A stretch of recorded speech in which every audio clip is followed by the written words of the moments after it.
जी के बच्चे, उनके घर परिवार की दवाई उसमें होगी नहीं, तब तक स्थिति सुधरेगी नहीं। चाहे एक मोदी नहीं, चाहे 1000 मोदी आ जाए।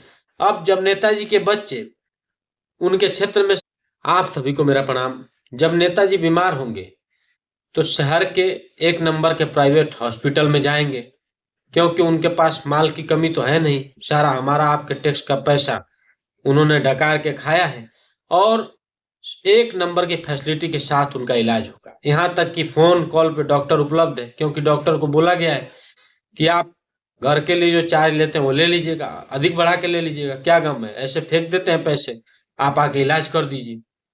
अगर उनके घर के छोटे बच्चे को सर्दी जुकाम बुखार भी हो जाता है तो एक नंबर का वीवीआईपी डॉक्टर आएगा और ट्रीटमेंट करके जाएगा। और आम जनता जब हॉस्पिटल में जाएगी, सरकारी हॉस्पिटल में, तो वहां पर सारी दवाइयां बाहर से लिख दी जाएंगी, सारी जांच बाहर से लिख दिया जाएगा।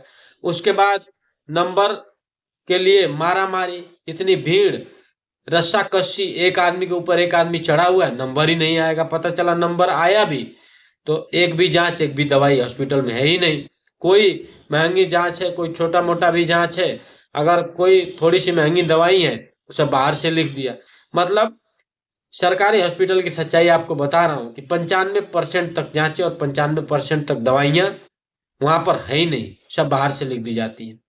जब नेताजी खुद और उनके घर परिवार के लिए सरकारी हॉस्पिटल है ही नहीं, तो सरकार से वो पैसा क्यों ले रहे हैं, सरकार से तनख्वाह क्यों ले रहे हैं? और जब तक नेताजी के बच्चे, उनके घर परिवार की दवाई उसमें होगी नहीं, तब तक स्थिति सुधरेगी नहीं। चाहे एक मोदी नहीं, चाहे 1000 मोदी आ जाए। अब जब नेताजी के बच्चे उनके क्षेत्र में सरकारी स्कूल में पढ़ेंगे नहीं, कोई उनके घर का बच्चा छोटे से बड़े तक सब प्राइवेट स्कूल में जाएगा, कॉन्वेंट स्कूल में जाएगा, मैकाले की शिक्षा पद्धति को अपनाएगा, और नेताजी कोई भी स्वदेशी सामान उपयोग नहीं करेंगे। स्वदेशी इनको भाएगा नहीं, कोई भी ब्रांड, स्वदेशी देखकर मुंह बना लेते हैं, विदेशी इनको ब्रांडिंग चाहिए, हर चीज की, चप्पल जूते, खाने पीने, जो भी यूज करते हैं सुबह उठने से लेकर रात सोने तक सब विदेशी चाहिए। तो ये सिस्टम कैसे सुधरेगा? इसलिए मैं एक मांग करता हूं, अगर आप लोगों को हमारी मांग ये जायज लगे, उचित लगे, तो आप लोग हमारा साथ अवश्य दीजिएगा। नेताजी के बच्चों को भी उन्हीं के क्षेत्र में जहां से वो चुनाव जीते हैं, उसी सरकारी स्कूल में दाखिला कराया जाए, उसी स्कूल में पढ़ाया जाए। नेताजी का दवा उनके घर परिवार का, बच्चे से लेकर बूढ़े बुजुर्ग तक का, सबका उसी हॉस्पिटल में किया जाए जो उनके क्षेत्र में सरकारी हॉस्पिटल हो। तब जाकर ये स्थितियां 1 महीने के अंदर सुधर जाएंगी, बहुत प्रामाणिकता के साथ बोल रहा हूँ। लेकिन ये तो काम सीधा उल्टा है। इन लोगों के बच्चे विदेश पढ़ेंगे, हनीमून मनाने ये लोग विदेश जाएंगे, सारा कारोबार इन लोगों का विदेश होगा, अपने विदेशी अपनाएंगे, और जनता को दिन भर में बस स्वदेशी अपनाइए, स्वदेशी अपनाइए। अपने बच्चों को मैकाले की शिक्षा पद्धति पढ़ाएंगे, गुलामी की भाषा पढ़ाएंगे, गुलामी की भाषा सिखाएंगे, हम लोगों को स्वदेशी स्वदेशी स्वदेशी।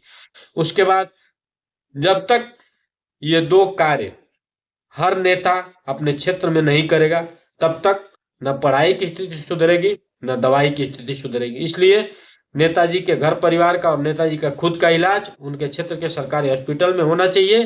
नेताजी के घर के बच्चे, और चाहे कोई भी हो, उनके घर का कोई भी सदस्य, सबकी पढ़ाई उनके क्षेत्र के सरकारी स्कूलों में होनी चाहिए, तब जाकर स्थिति सुधरेगी। नहीं तो स्थिति स्वयं भगवान मर्यादा पुरुषोत्तम प्रभु श्री राम आकर नहीं संभाल पाएंगे। बड़ी जवाबदेही, बड़ी जिम्मेदारी के साथ बोल रहा हूँ।